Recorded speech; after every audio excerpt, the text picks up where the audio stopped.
it's tough to be like, where can I find inspiration? You know, it's like, does it come from thin air? But I think it comes from loving what you're creating, like really feeling like there's a purpose. And maybe that then it comes back down to like finding what the purpose is for you.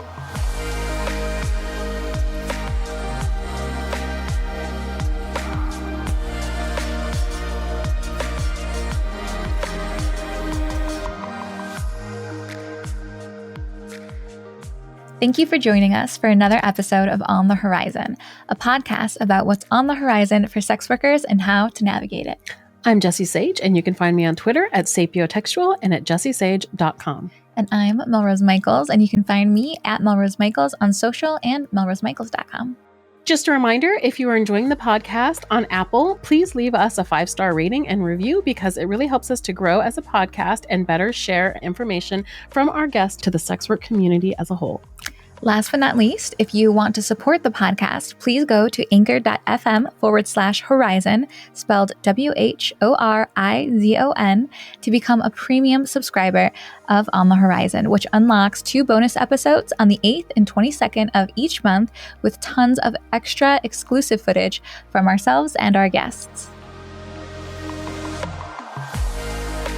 This episode of On the Horizon is sponsored by DMCA Force.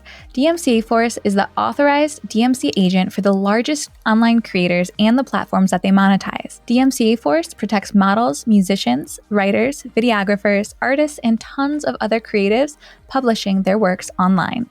With DMCA Force, you get 24/7 automated monitoring, flagging, and removal of stolen and pirated content. They use metadata and keywords relating to your work in collaboration with search engines to remove even the 10 to 15% of content on ghost sites that can't typically be scrubbed from the internet. They even offer the ability to fingerprint content and digitally watermark it as an added layer of security to protect the art you work so hard creating. Join DMCA Force today.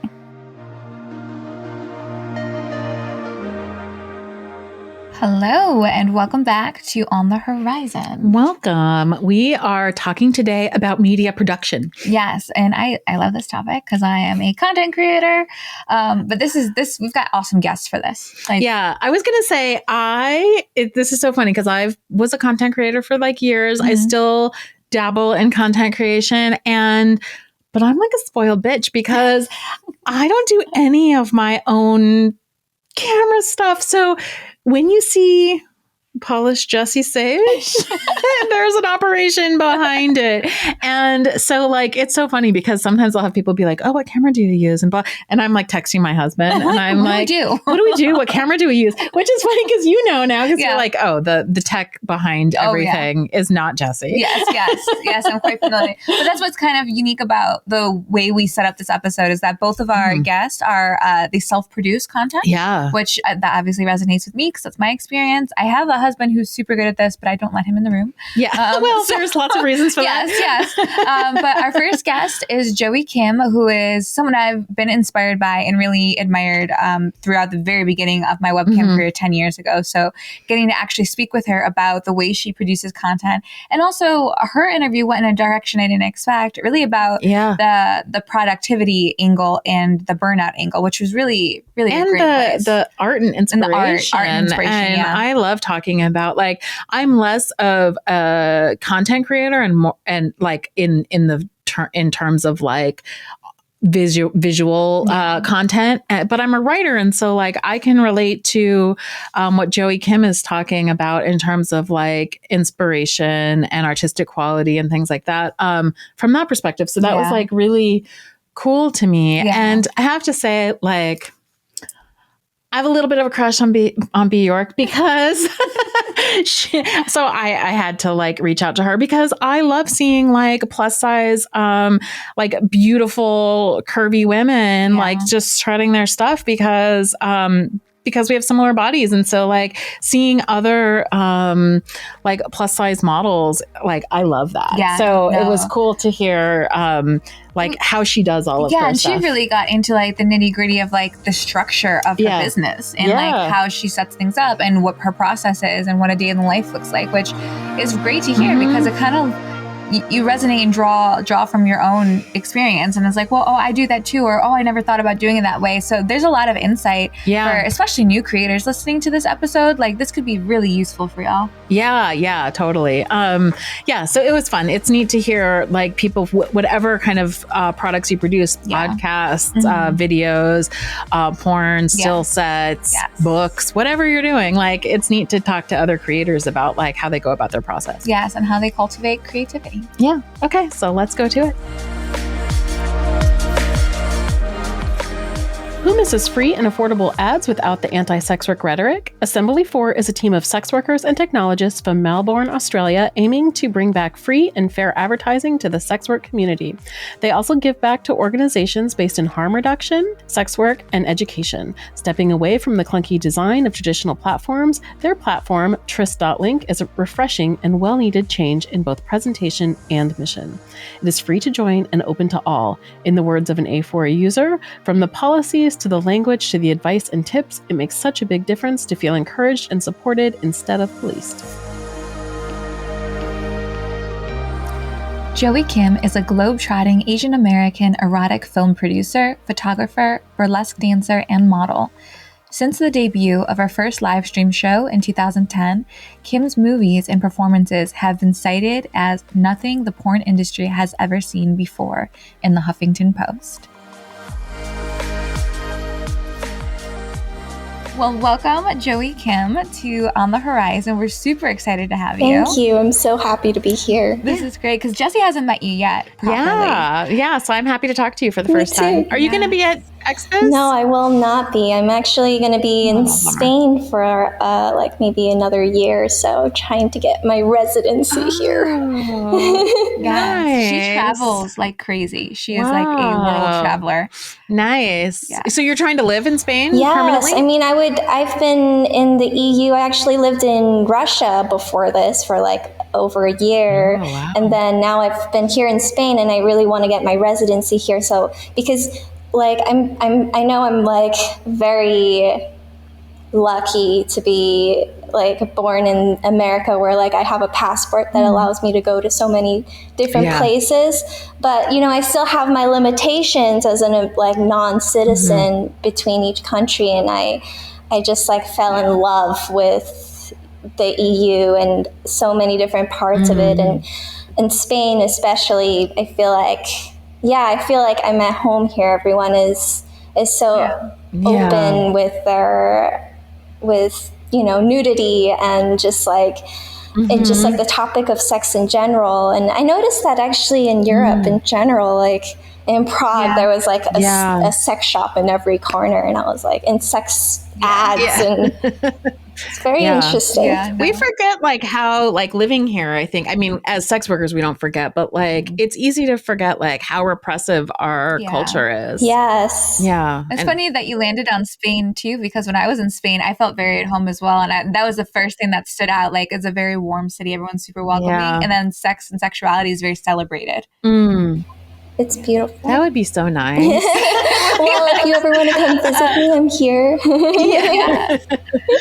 I wanted to really have you on for this episode because ever since I stepped foot into the, you know, webcam arena, you were someone I very much idolized because your content creation for someone that self-shoots and self-produces is bar none. Like it is impressive. So I wanted to know if you could kind of speak to like how you started, you know, self-shooting and what got you involved and what that journey was kind of like. So I've always been an artist. I've always enjoyed creating, and so I started going. I got accepted to an art high school, and from there, I actually picked up photography and learned darkroom photography, and I photographed on film mainly. And then that kind of bled into college, where I went to Parsons and I studied photography for 4 years. So that, it began actually just with landscape photography and, you know, a lot of still life photography. And then when I entered college, that's when I started live streaming, and that's when I became really intrigued with turning the camera onto myself and and picturing my sexuality is, because in a way it like bled into my live streaming life, which was very much like a big part of my life at the time, and like still.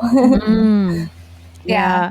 So how did it feel to like turn the camera on yourself? Like, did it change your relationship to your own body or to your art, or what was that transition Yes, I definitely think that I did it as a way to explore my body, because like before live streaming, I really didn't even know what my body looked like. I never really like looked at it, and I think in a lot of ways it was because I was not happy in my body, in my skin, and I was also sexuality was also very alien to me, and kind of like, I don't know, it felt like a bad thing, and it made me I think I held a lot of shame surrounding like my sexuality and my body, and so for me as an artist, it was scary, because then I was presenting this work to like a classroom and my professors, and and like really presenting myself in the nude, and doing it in a way. In a way was like, it was challenging me to celebrate my body and to feel comfortable in my skin, and to also just like look at it. If I was going to do this like for a living, I knew like I had to like go through my demons, What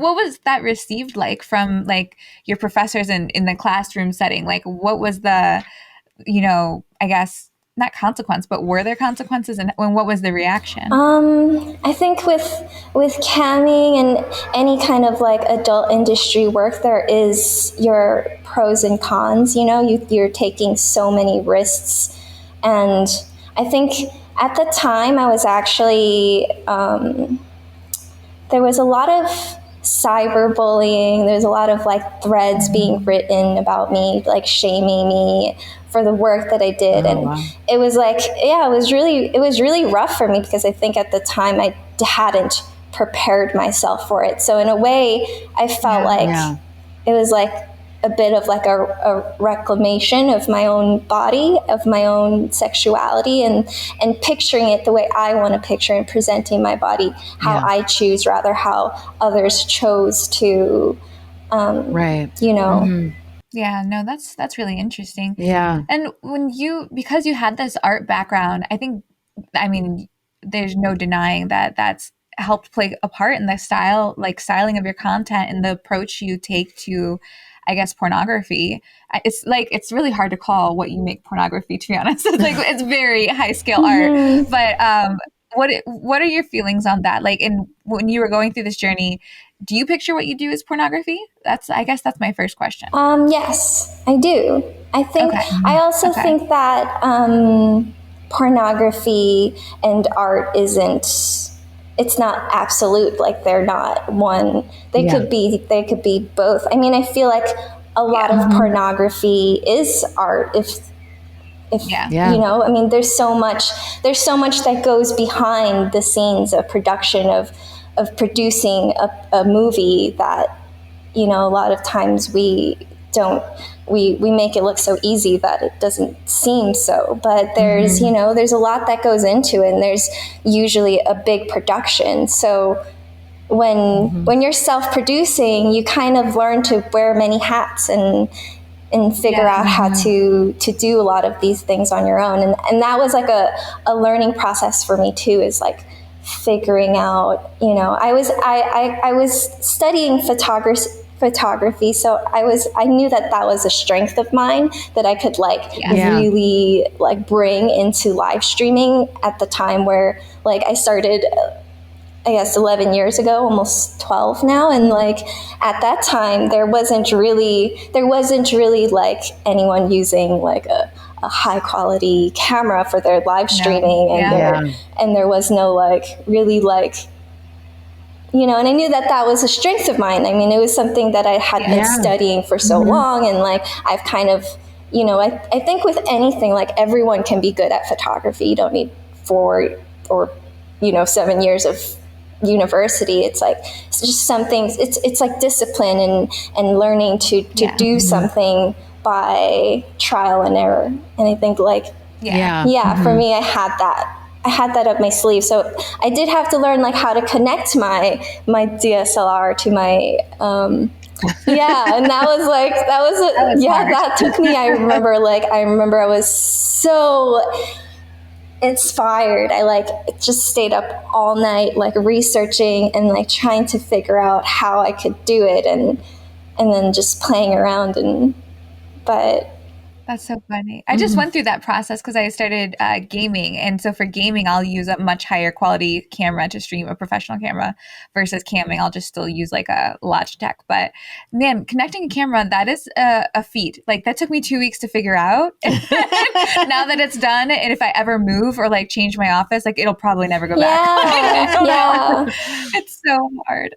And something that you mentioned too about inspiration, I'm curious, like what keeps you inspired as a content creator to put out new, beautiful, aesthetically, insanely beautiful, like just creative pieces? Because that's something I know I struggle with. And I also find that there's kind of a balance of when something's very high quality, sometimes in my experience, it doesn't sell as well as something grainy and off a cell phone and very amateur. And I was curious if you had that as well. That's a really good question. I kind of feel like actually, like, I think it's important to talk about too, like in our industry now,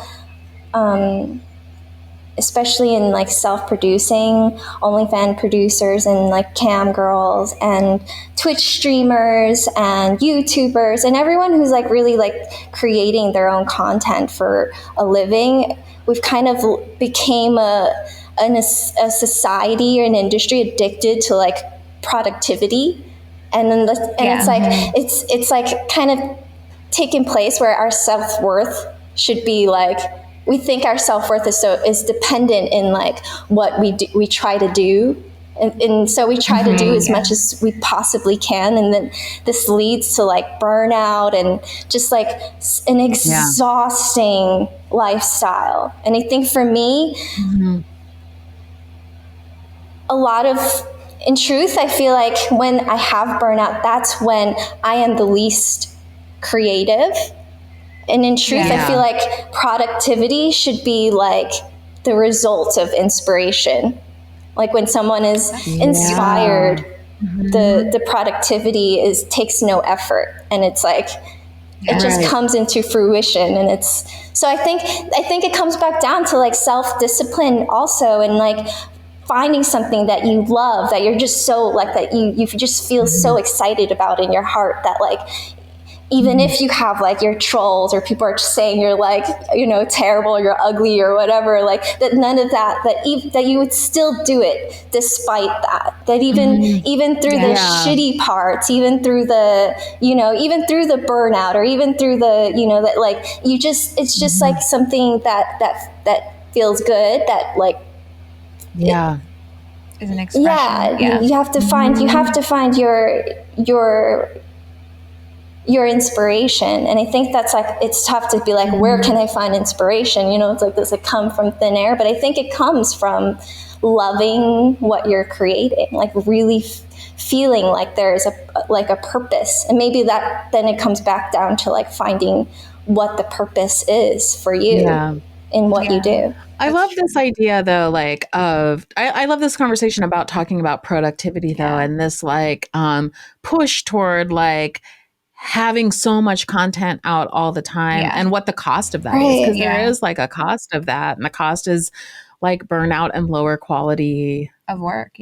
Of work. And I think that you know, changing, I think that shifting our focus from being like content creators as if like, you know, content like a machine, to like artists who are trying to like express something. I think even if we just change that in our head, it changes our relationship with work. Oh, absolutely. Absolutely.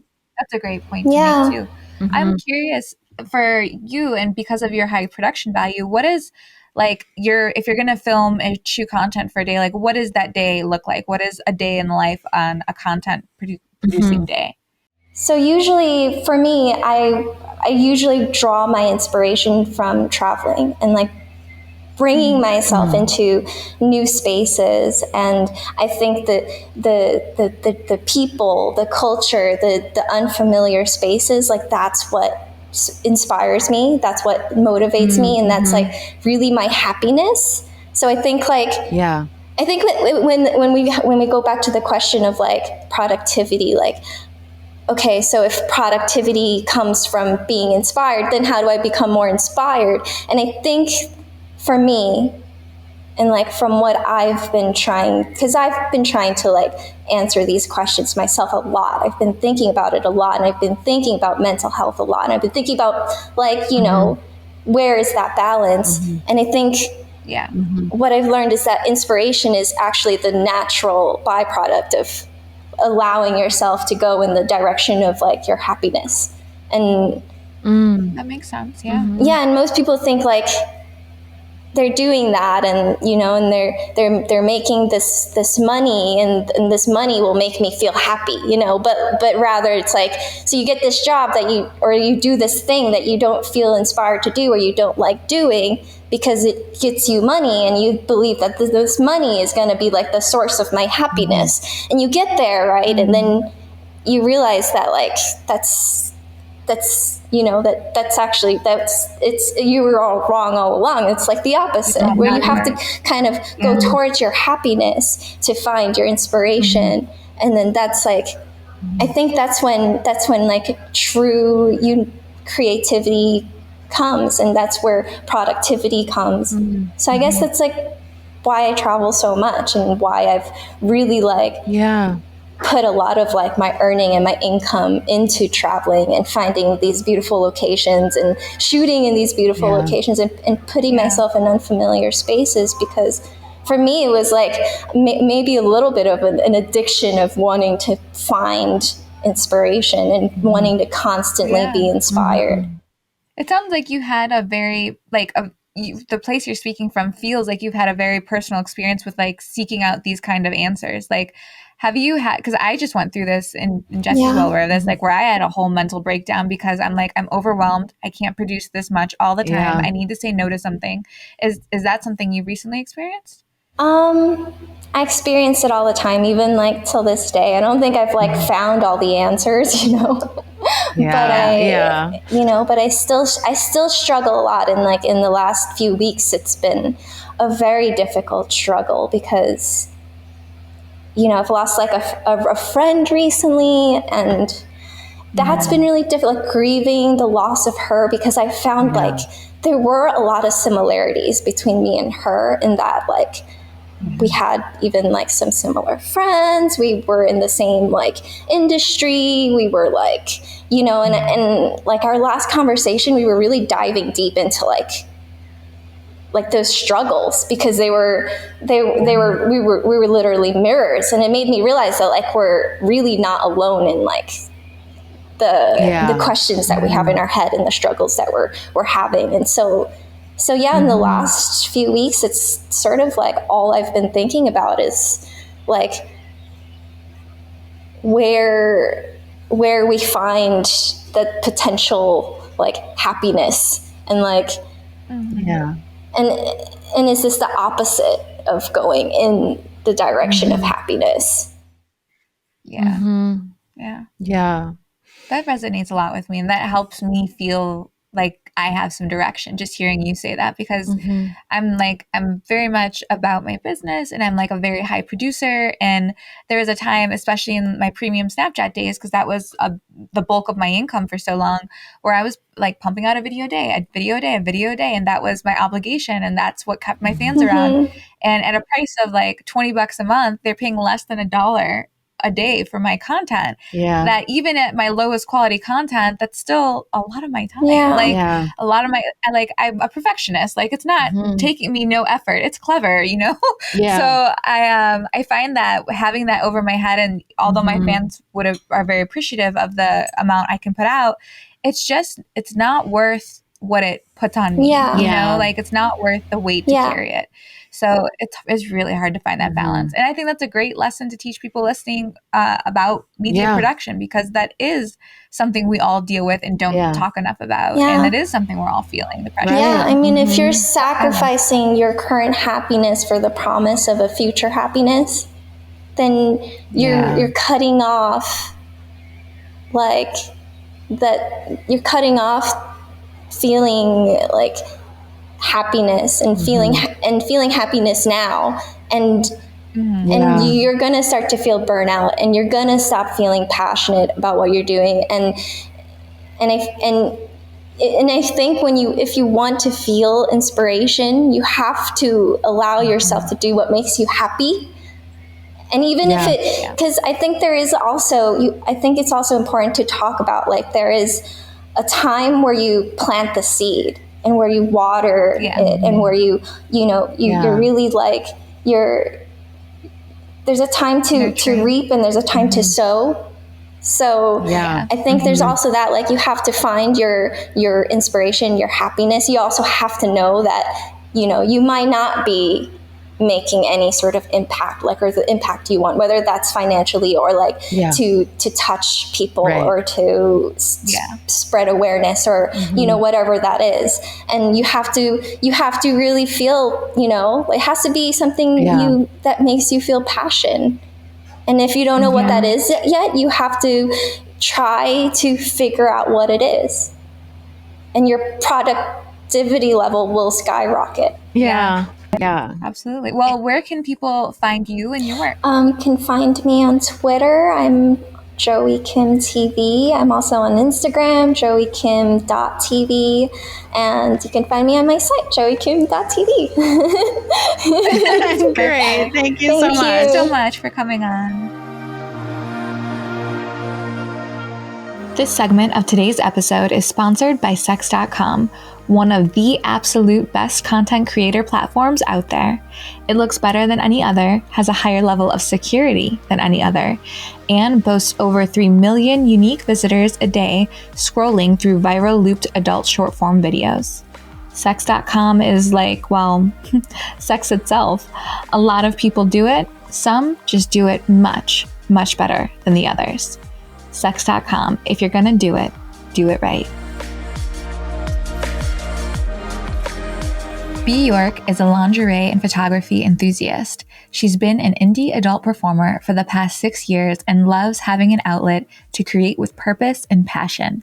She started sex work on Reddit and has grown into a multi-nominated creator.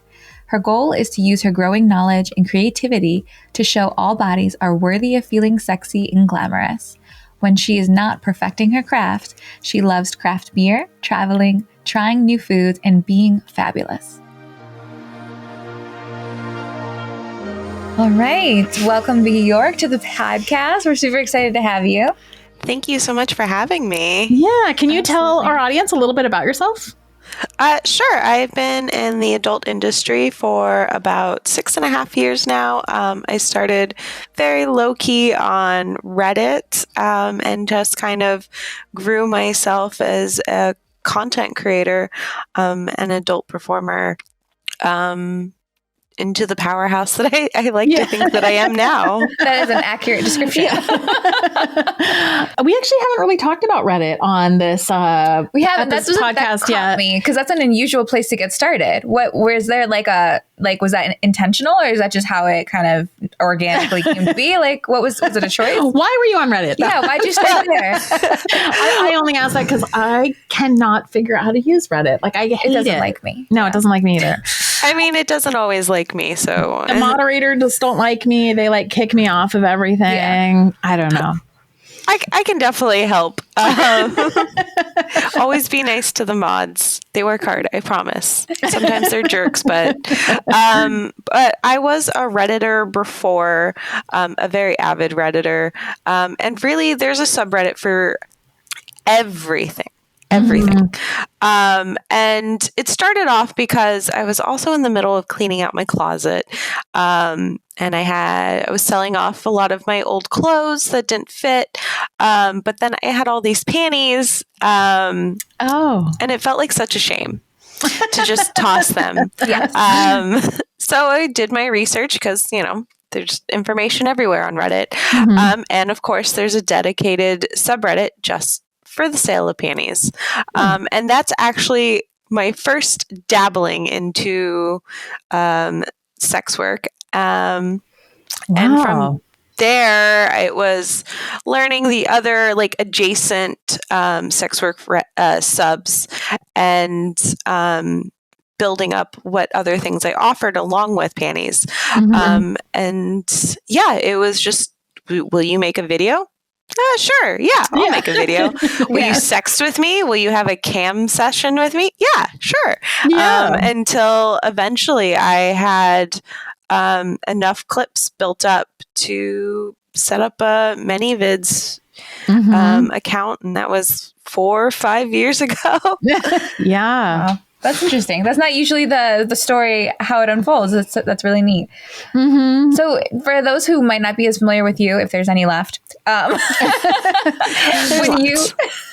when you put out content, you are all self-produced content. Yes. Everything from start to finish is me. That's amazing. It's amazing because your stuff is so creative and beautiful too. Yeah. Oh, thank you. I still have a long ways to learn and go, but it's getting there. How did you, so, you said that this started kind of small. Did you teach yourself how to do all of the camera and the lighting? And how did you do all of that?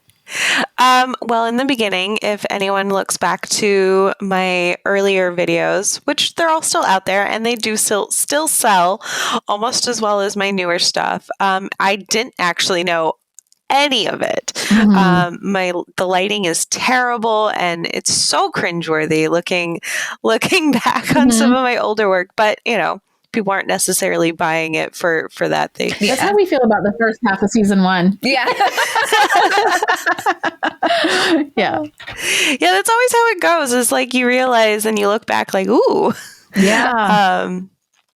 But yeah, one of the things I like to complain about is that at least when I started out, there's no easy textbook of okay, now you're going to be an indie adult content creator. Right. These are the things that you are probably going to want to learn and need. And I don't know. I just wish my family had sent me to art school so I would know everything I needed about video production and all of that.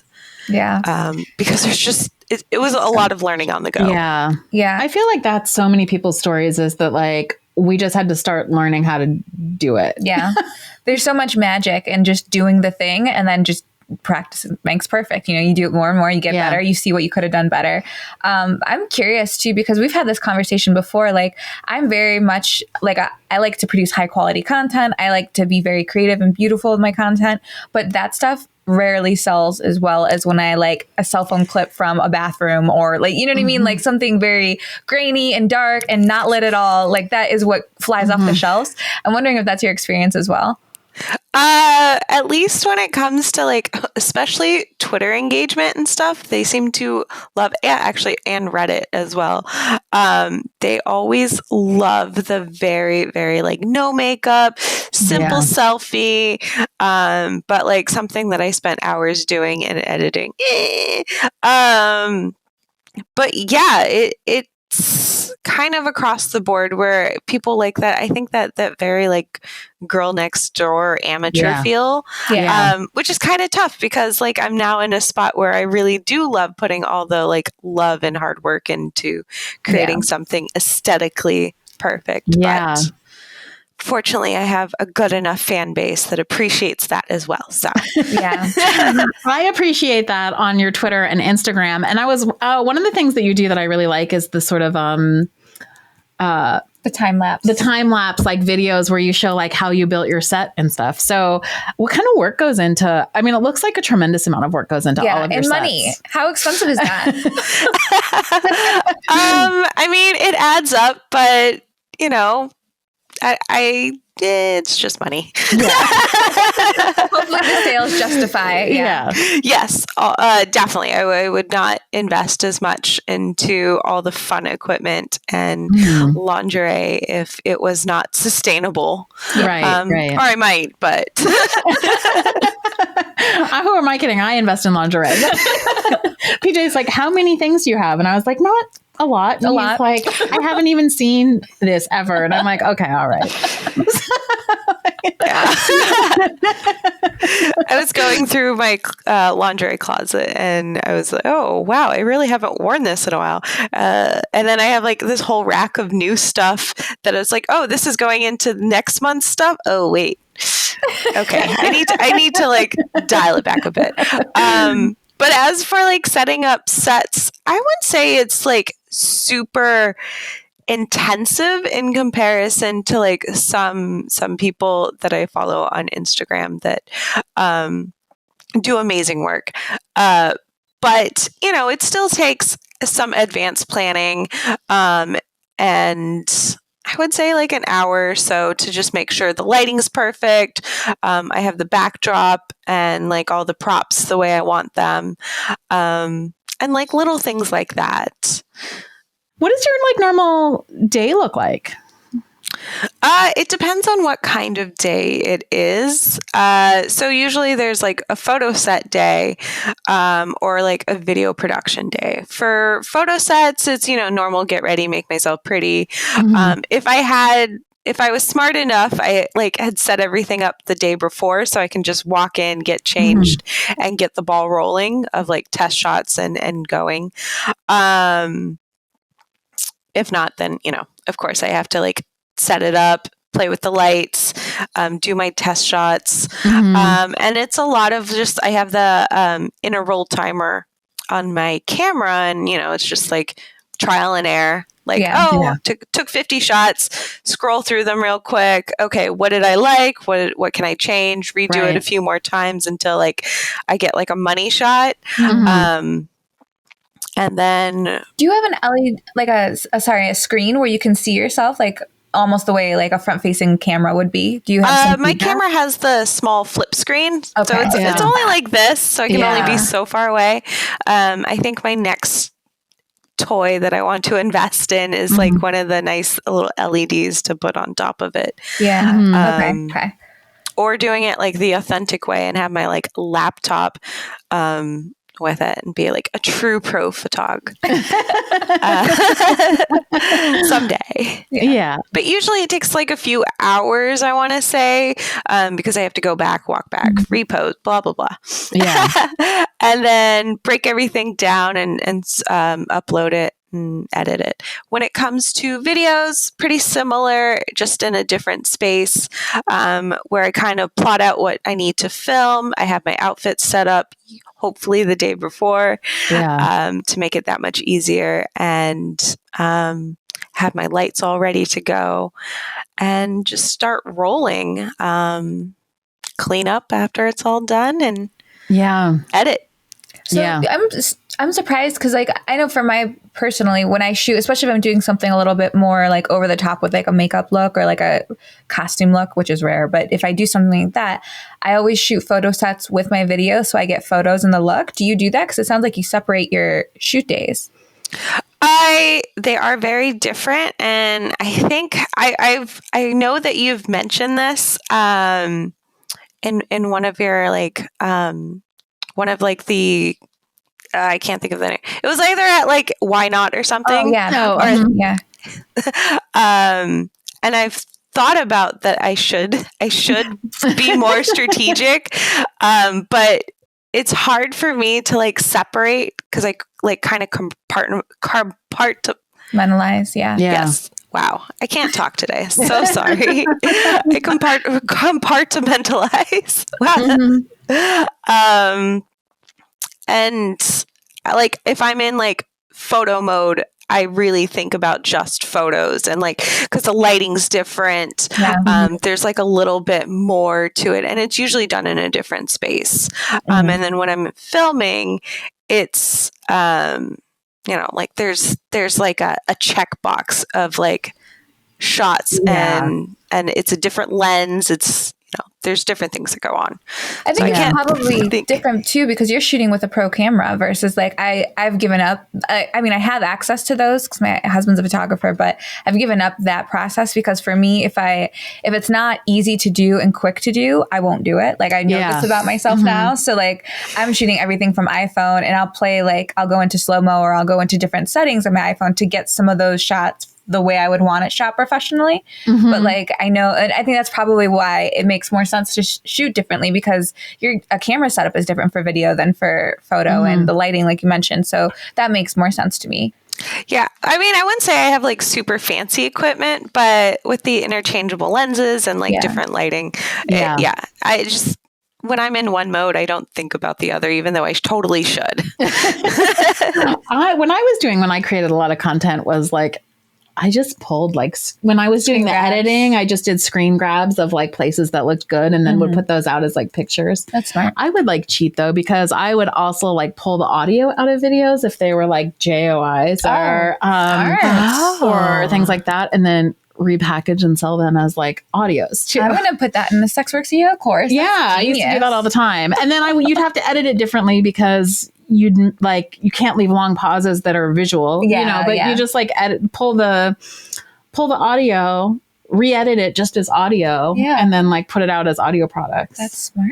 That's so smart. But I mean, I don't do anything anymore, but like, I mean, I do, but I don't do content, but like, but I used to do that because I like to reuse the same thing in like different ways, because there's different audiences for different mediums. Yeah. And I was wondering if like you found that, like, do you get different audiences for your photo sets than your videos?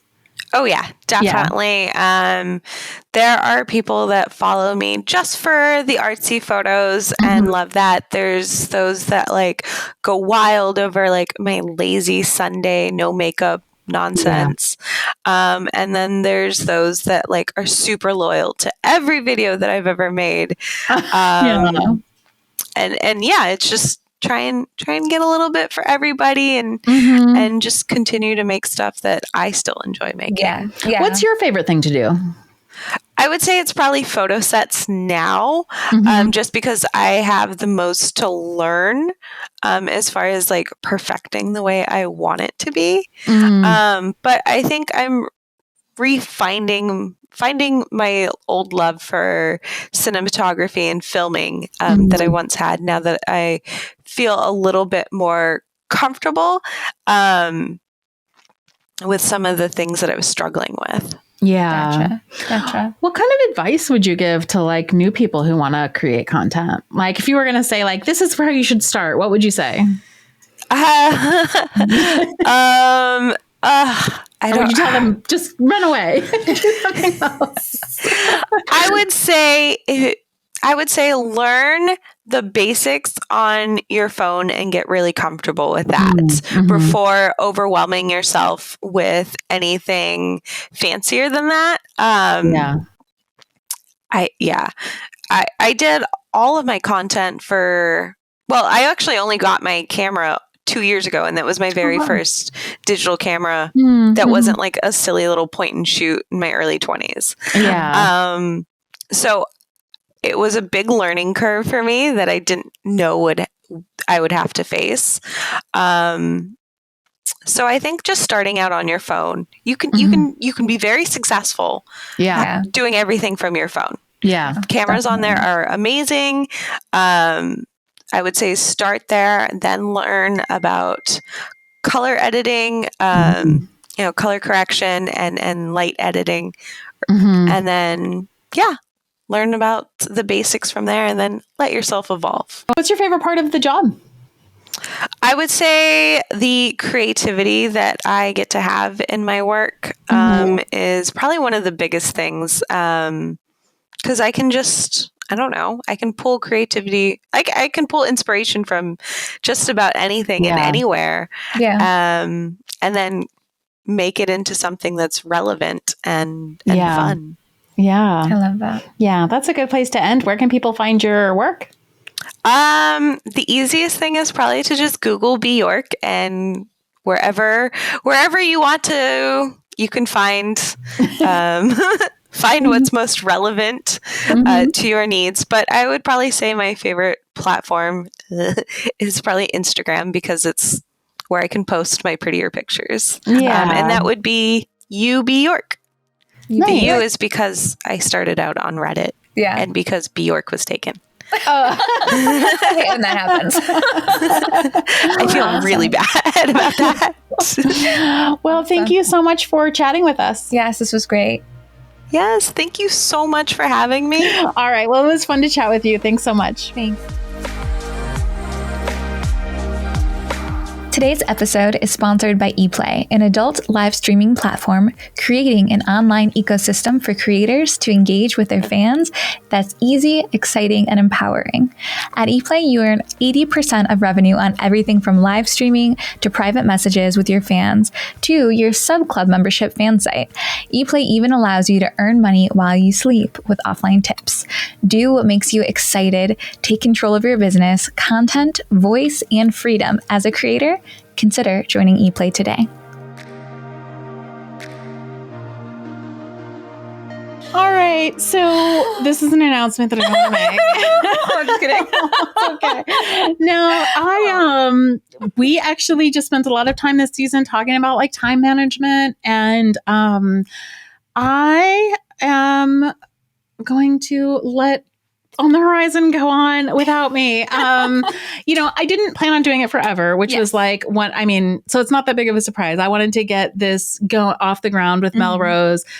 She reached out to me before we started this and was like, I'm looking for a co-host for like her podcast. Yeah. And then we just decided instead, like, let's just create something that new instead of me just like coming on hers. And so we made it 2 seasons, which I think is awesome. Yeah.